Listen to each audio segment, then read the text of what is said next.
자, 우리가 불안하다는 사람을 만났을 때 불안한 게 종류가 굉장히 많거든요. 불안장애도 우리가 5개다, 6개다 뭐 이렇게 얘기를 하는데요. 장애의 종류도 많고 하기 때문에 여러분이 불안의 양상에 대해서 잘 파악을 하셔야 됩니다.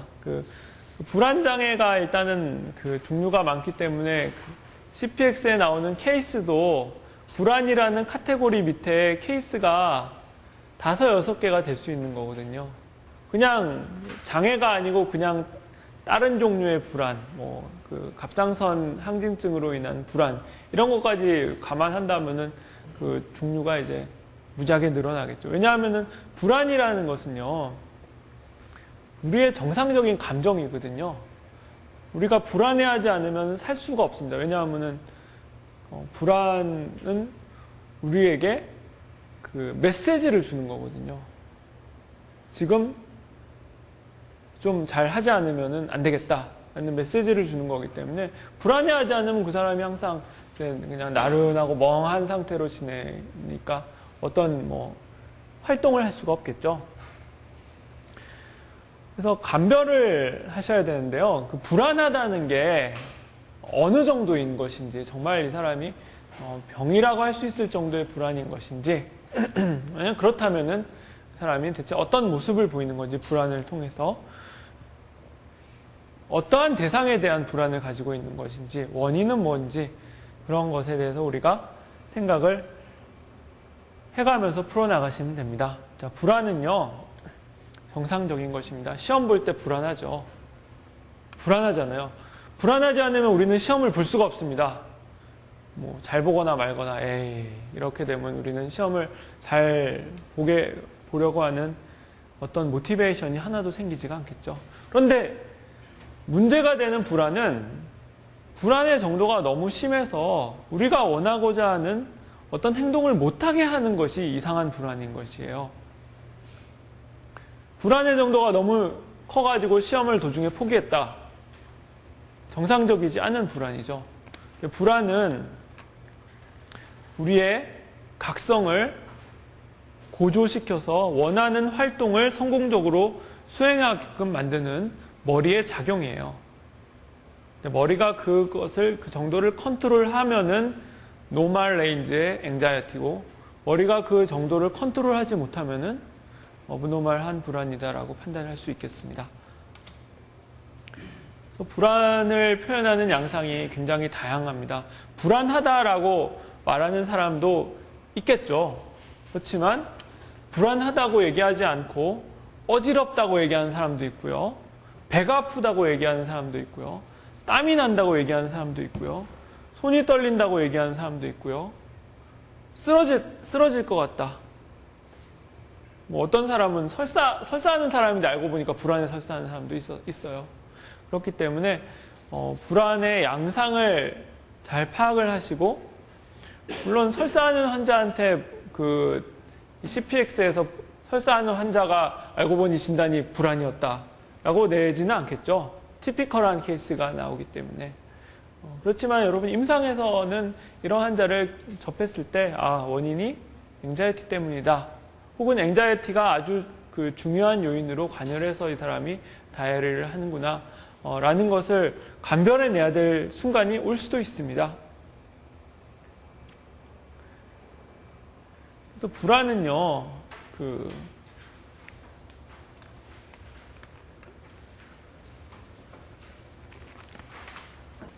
머리에서 만들어지는 거죠. 불안을 만드는 머리에 회로가 있습니다. 림빅 시스템이라고 하는 회로에서 이게 항진이 되면은 불안이 야기가 되죠. 가장 중요한 이 림빅 시스템에서 불안과 연관된 센서가 어디입니까? 우리의 두려움과 공포를 좌우하는 머리에 동그란 부위가 하나 있죠. 아미그달라라고 하는 부위인데요. 이 부위가 시도 때도 없이 켜졌다 꺼졌다 켜졌다 꺼졌다 하는데, 그것이 머리가 잘 컨트롤이 되면은 이 아미그달라는 정상적인 기능을 잘 수행을 하는 것이고요. 그 컨트롤이 잘 되지 않으면은 이 사람이 아미그달라가 너무 왔다 갔다 하기 때문에 불안해 어쩔 줄 몰라 하는 거죠. 대표적인 장애가 공황장애거든요. 공황장애는 아미그달라가 켜지는 병이죠. 시도 때도 없이 원하지 않는 순간에 이유 없이.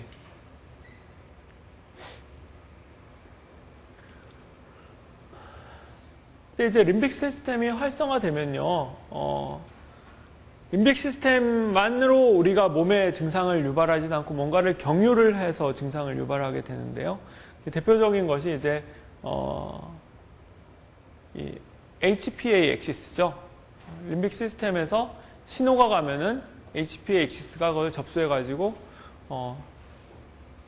글루코콜티코이드를 마구마구 방출하게 만드는 거죠. 이게 뭘 의미를 하나요? HPA 엑시스가 항진이 되면은 그 반응을 뭐라고 그러죠? 교감신경이 증가한다는 거잖아요. 그래서 아까 얘기한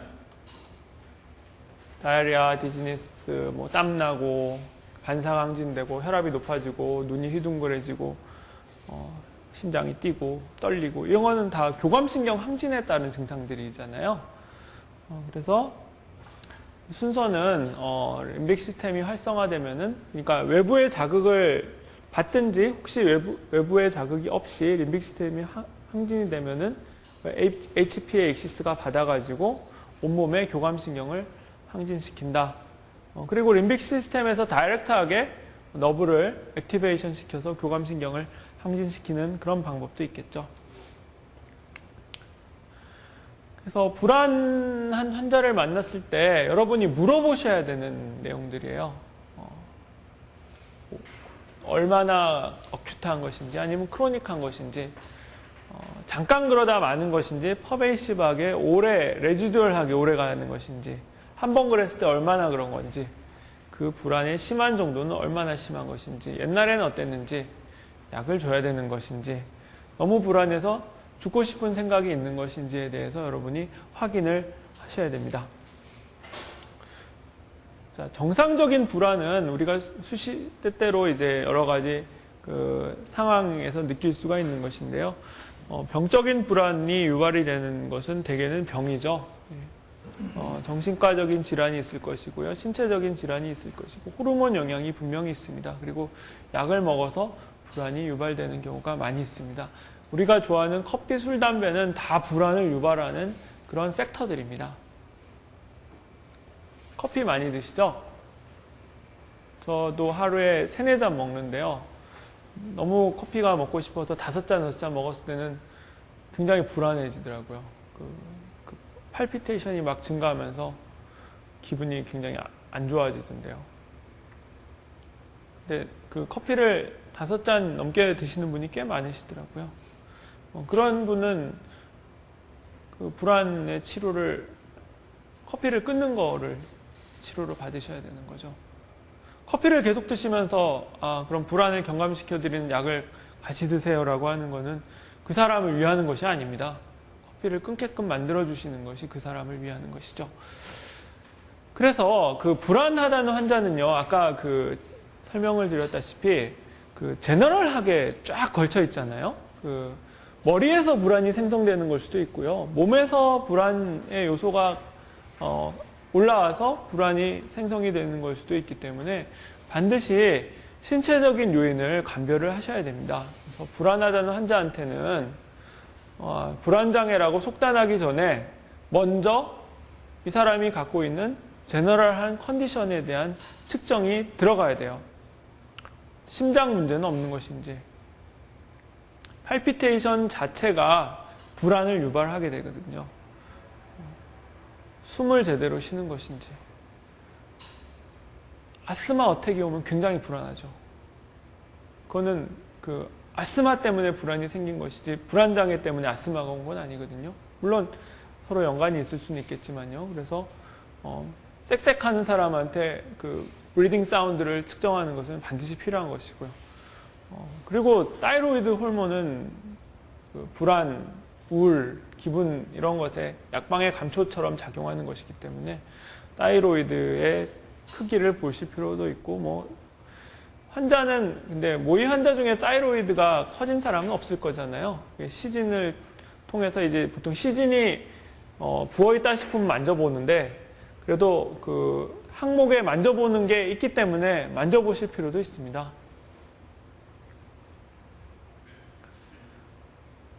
손 떨리는 거, 땀 나는 거 다 보셔야 되죠. 그래서 이런 걸 보신 다음에, 그러면은 지금 좀 그 하트레이트가 100회가 이상이신데요. EKG를 한번 찍어 보셔야 되겠습니다. EKG 찍어 본 다음에 이제 그 EKG에서 이상이 좀 있으면은, 그럼 폴터 하시죠.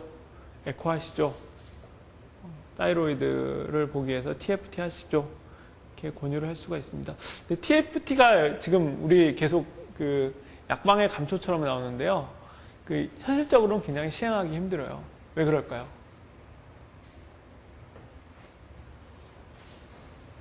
비싸서 그렇습니다. TFT 8만 원이에요. 근데 TFT 하라고 이렇게 했을 때 하시는 경우가 그렇게 많지가 않아요.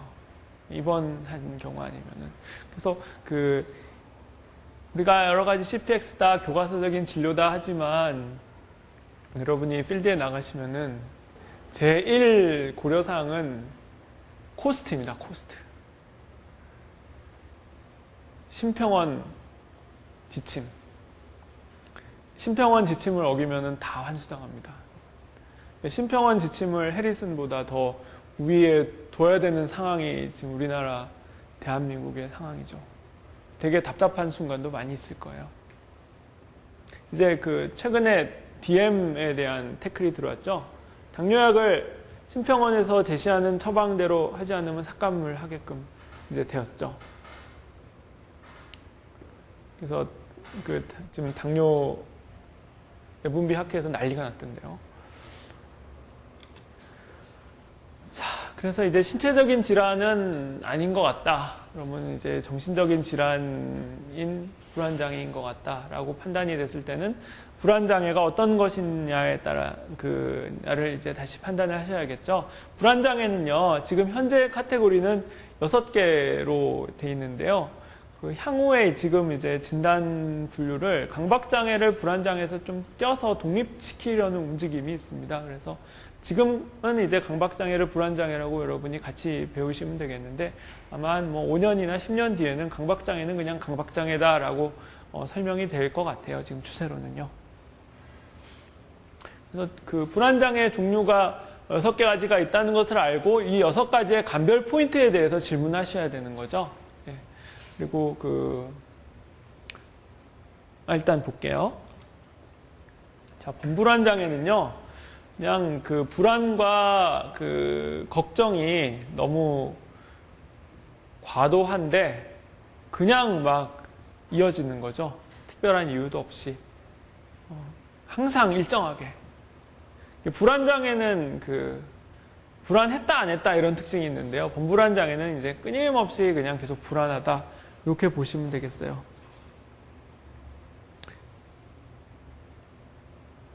그래서 불안장애를 이벨리에이션하고 이제 가장 마지막에 남는 게 대개는 범불안장애죠. 다른 불안장애는 굉장히 특징이 뚜렷하거든요. 그래서 딱 보면은 이거다라는 것을 여러분이 많이 아실 수가 있을 텐데요. 범불안장애는 그런 특징이 별로 없기 때문에 다 특징들이 있는 걸 다 가려낸 다음에 그럼 특징이 없는 범불안장애다라고 많이들 생각을 하시는 것 같더라고요. 그래서 이런 거는 여러분이 그냥 보시면 되고요. 약물치료는 범불안장애랑 우울증하고 거의 차이가 없습니다. 벤조다이제핀을 쓰실 수가 있고 항우울제 쓰실 수가 있고요. 이완요법 이런 것이 많이 도움이 될 겁니다. 패닉 디스오더는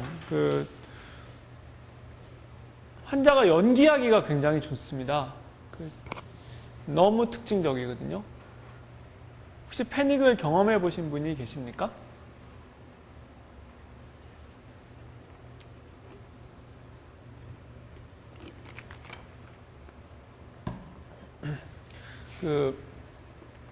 불안이 최고로 고조된 상태를 패닉이라고 얘기를 합니다. 그래서 불안이 너무 심해서 이러다가 죽지 않을까 이런 생각이 들었다고 하면 이 사람은 일단은 패닉 디스오더라고 보셔도 무방해요. 그런데 그 약간 말장난 같긴 하지만 패닉 어택이 있고 패닉 디스오더가 있는데요. 패닉 어택은 이제 한 번 왔을 경우에는 패닉 어택이라고 얘기하고요. 패닉 어택이 자꾸 반복되는 경우를 패닉 디스오더라고 얘기를 하죠. 근데 패닉 디스오더 같은 경우에는 패닉 어택보다는 패닉 어택이 올까봐 앵자이티가 높아지는 그런 측면이 더 나중엔 크게 되거든요. 설명을 드리면요. 공황장애는 패닉 어택이 오고 패닉 어택과 연관해서 그 사람이 또 그럴까봐 밖에 못 나가고 집에만 있으려고 하고 학업이라든지 대인관계 어려워지고 이런 것이 다 같이 따라오는 것을 패닉 디스오더라는 얘기를 합니다. 그래서 패닉 디스오더에 이제 그 심해질 경우에 따라오는 것이 밖에 못 나가는 거죠.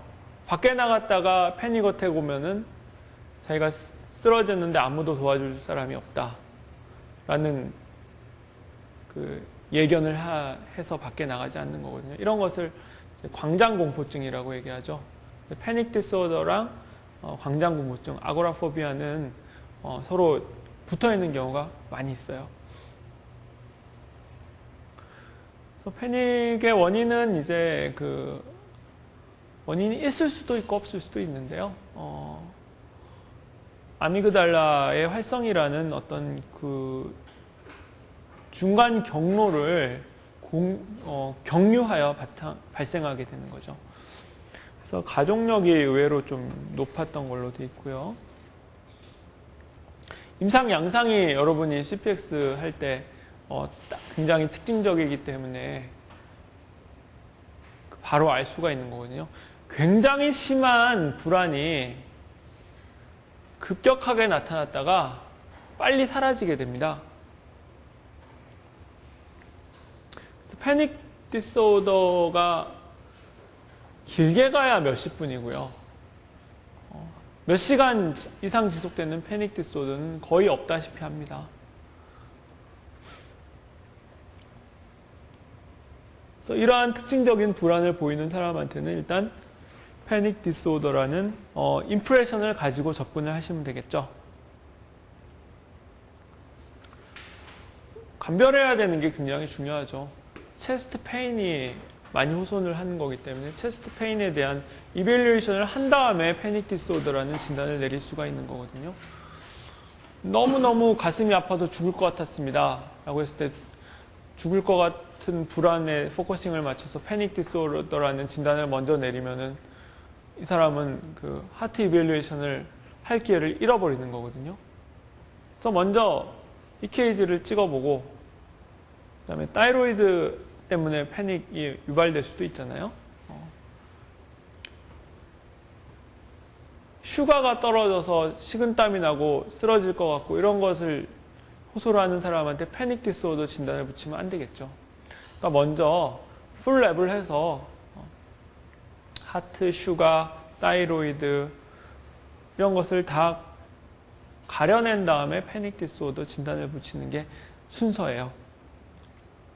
PTSD는요, 그 기간이 지금 정의에 상당히 중요하게 작용을 하기 때문에 여러분이 물어보실 때 얼마나 오래됐느냐에 대한 그것을 꼭 물어보셔야 돼요.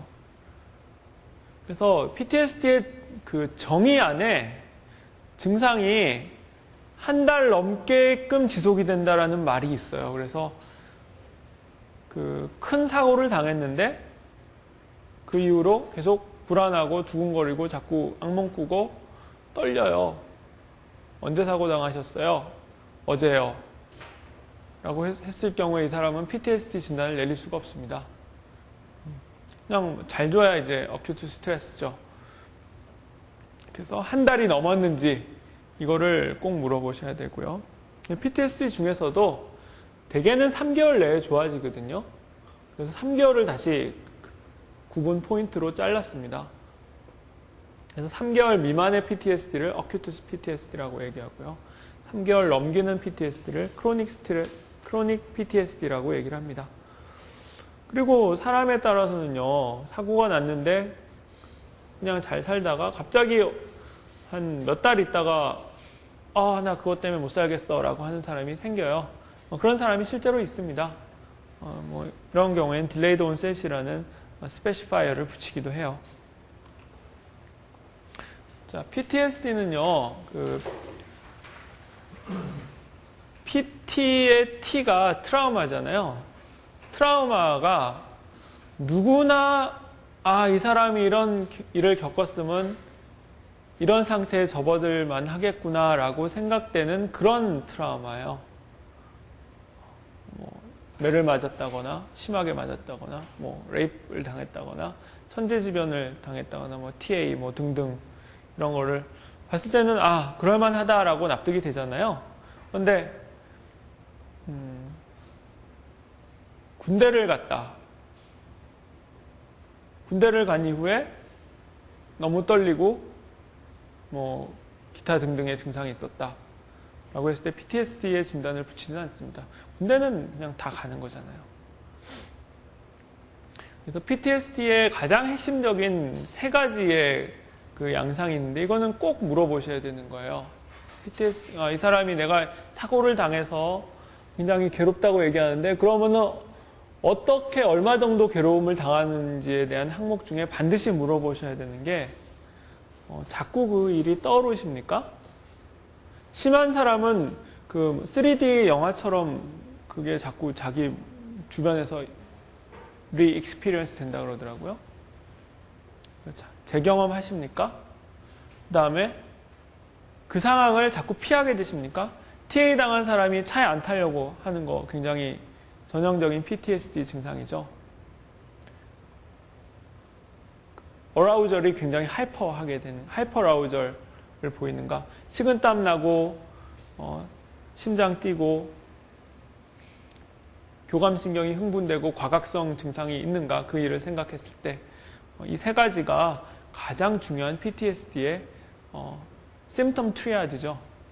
그래서 꼭 물어보셔야 되는 내용이고요. 감별은 여러 가지 기타 감별을 하실 필요가 있겠고요. 치료는요, 빨리 치료하는 게 원칙입니다. 그리고 치료를 한 다음에 조기에 일상으로 복귀시키는 게 원칙이에요. PTSD는요, 속전속결 시켜야 됩니다. 질질 끌면은 PTSD는 낫지 않는 경향이 있기 때문에 최대한 빨리 발견해서 최대한 빨리 치료하고 빨리 호전시켜서 빨리 일상에 복귀시키도록 만드는 것이 PTSD의 치료의 원칙이라고 볼 수 있겠어요. 그 사건을 말할 수 있게 해주는 것이 환자에게 도움이 됩니다. 그래서 그 지문에, KMA 지문에 그 환자에게 사건을 경험시킬 수 있는 말을 하지 마십시오 라는 문구가 있다면 그것은 틀린 거죠. 환자가 그 사건을 말할 수 있게 격려를 해줘야 됩니다. 왜냐하면은 그 사건을 자기의 머릿속에서 정리를 해야지만 말을 할 수가 있는 거거든요. 근데 그 정리하는 과정에서 그 사람이 그 감정을 많은 부분 순화시키게 됩니다. 그래서 얘기를 할 수 있게끔 도와주는 것이 그 환자를 위해서 좋습니다.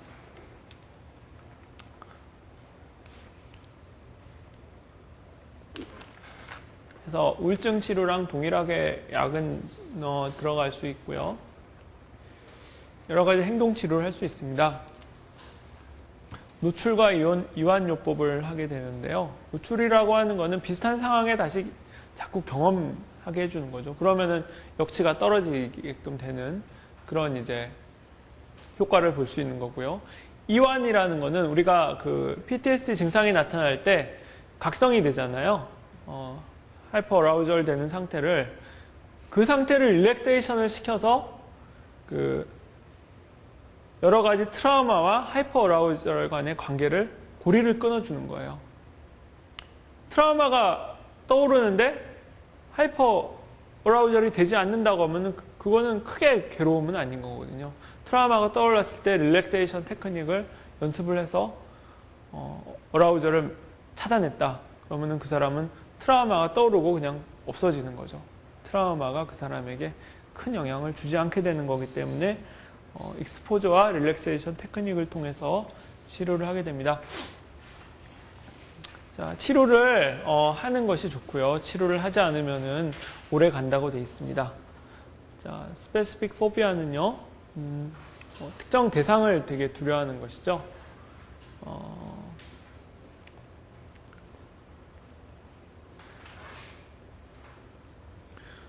그러니까 자신이 좀 그 불합리하다는 것을 알고 있습니다.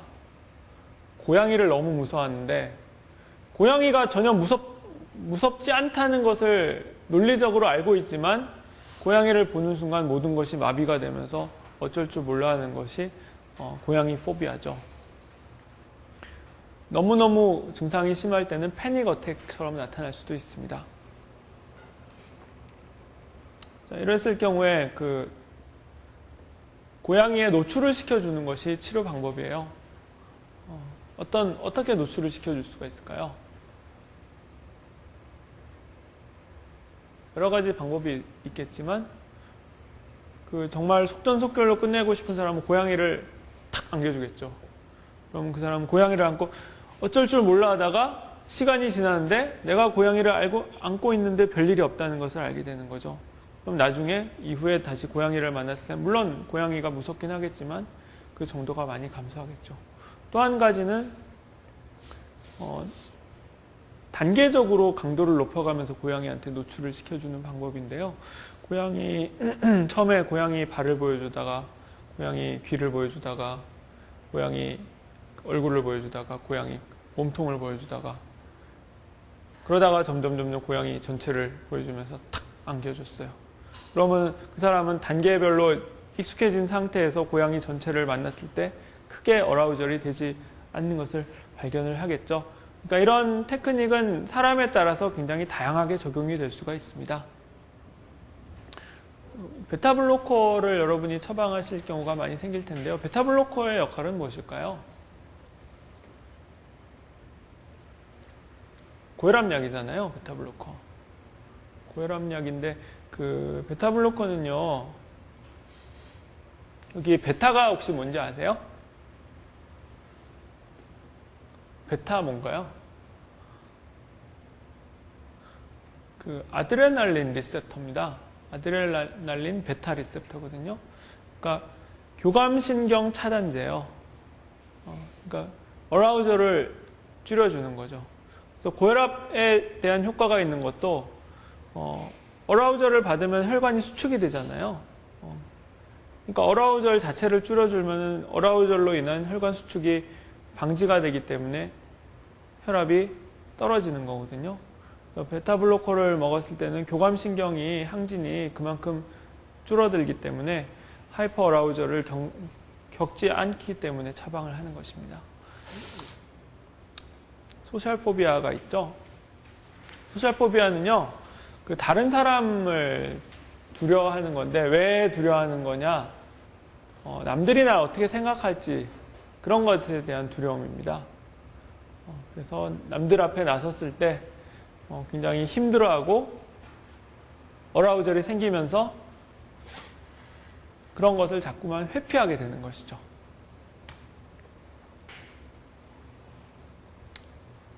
딱 보시면은 되게 아실 거고요. 회피성 인격장애라는 것이 아마 여러분 교과서에서 보셨을 때요. 인격장애라고 하는 것은요, 자신은 불편해하지 않습니다. 자신은, 그러니까 회피성 인격장애 같은 경우에는, 본인이 그런 것 때문에 이제 너무 익숙해져 있는 거기 때문에 어라우절도 잘 생기지 않고 그냥 남들로부터 벗어나고 싶어 하는 사람들이죠. 소셜포비아는 남들과 만나고 싶지만 어라우절이 너무 심해서 만나지 못하는 거라고 일단은 되게 그렇게 뭉뚱그려서 이해를 하셔도 됩니다. 이런 것은 전문적인 내용이기 때문에 시험에는 나오지 않을 거예요. 그래서 소셜 포비아도요, 자꾸 노출을 하는 것을 목표로 합니다. 자꾸 컨택을 하게끔 하고 대인관계를 증가시키면서 역치를 계속 다운시키는 것이 소셜 포비아의 치료죠. 소셜 포비아는요, 집에 틀어박혀만 있으면 되기 때문에 사람이 집에서만 지내면은 전혀 불편하지 않기 때문에 그냥 이렇게 쭉 가는 수가 많아요. 그래서 대개는 그 부모님이나 뭐 가족들이 데리고 오게 되는 거죠. 그리고 괴롭기 때문에 술 많이 마십니다. OCD인데요.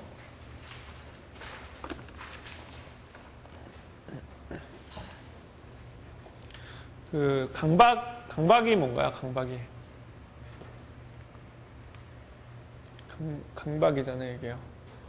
생각에 강박이 된 것이 강박장애거든요.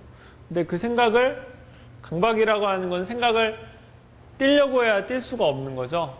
근데 이 OCD 환자는요, 생각을 너무너무 떼어내고 싶어 하지만 떼어낼 수가 없어서 괴로워하는 사람이죠. 그래서 그런 생각이 떠오를 때마다 불안해진다고 해서 불안장애로 들어가 있는데, 지금은 불안이 원인이 아니고 결과인 것 같다라고 해가지고 강박장애를 따로 떼어서 표현을 하려는 추세가 있고요.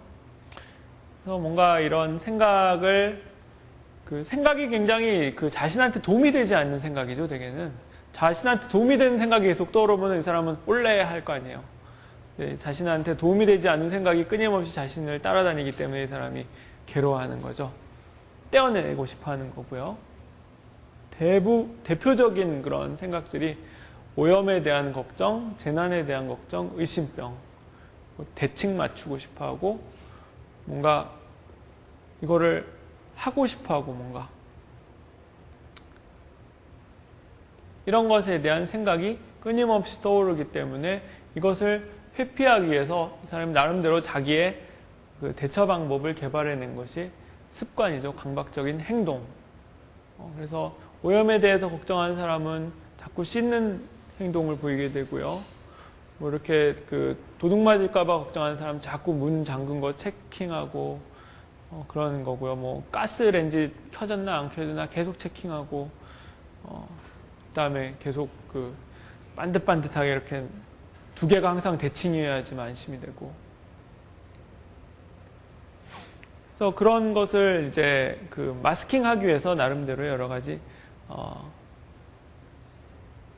행위를 개발을 했고요. 사람에 따라서는 그런 생각이 올라올 때마다 뭐 아브라카다브라라는 주문을 외운다든지 아니면은 shit 뭐 이런 욕설을 하는 사람도 있고 다양합니다. 하여튼 그런 내용은 굉장히 다양할 수가 있지만 카테고리로 봤을 때 강박적인 생각이 떠오르면은 그것을 자신이 마스킹하기 위해서 어떤 행동을 통해서 중화를 시키려는 노력을 한다. 그렇지만 아무리 행동을 해봤자 강박적인 생각은 떨어지지 않는다. 그럴수록 자꾸 이 사람은 행동을 통해서 해결을 하려고 한다. 강박적인 생각이 계속 증폭된다. 이런 순서를 밟는 것이 바로 강박장애입니다. 이런 것을 물어보실 수가 있습니다. 대체 어떤 종류의 강박적인 증상을 가질 수 있는지 물어보실 수가 있고요. 왜냐하면은 가장 많은 강박 증상에 대한 질문이에요. 그러니까 이 사람이 체킹을 많이 하는 강박증에 대한 칩 컴플레인을 가지고 왔을 때, 그럼 체킹 많이 하는 강박장애이군요. 라고 하면서 넘어가시는 게 아니고요. 다른 강박적인 생각은 없는지를 또 물어보셔야 됩니다.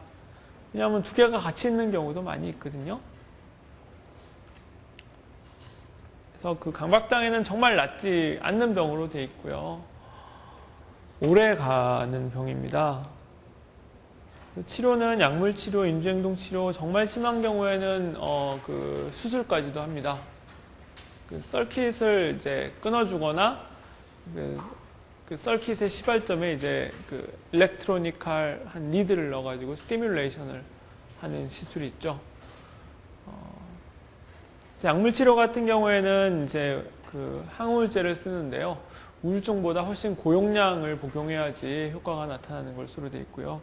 인지행동치료는 우리가 생각을 하고 행동을 하는데 그 사이에 카테고리를 그 사이에 연결을 차단을 해서 생각 따로 행동 따로 이렇게 각계격파하는 방법이에요.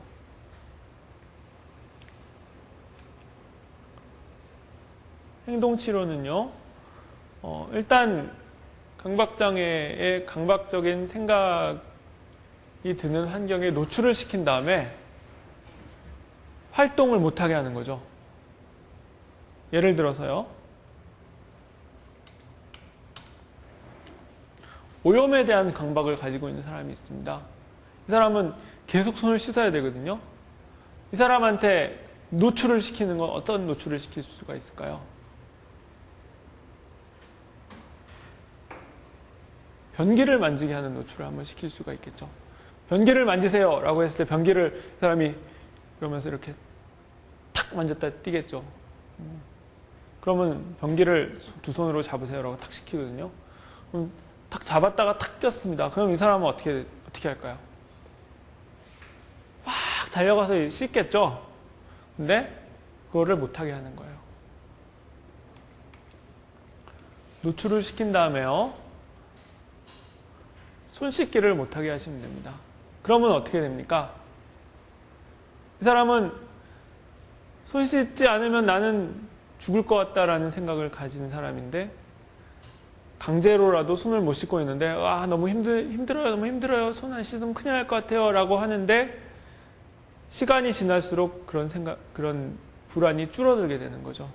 그래서 자, 보십시오. 당신 지금 손 안 씻었는데 어떻습니까? 괜찮은데요? 라고 이제 결론을 이끌어내는 그런 방법이죠. 자,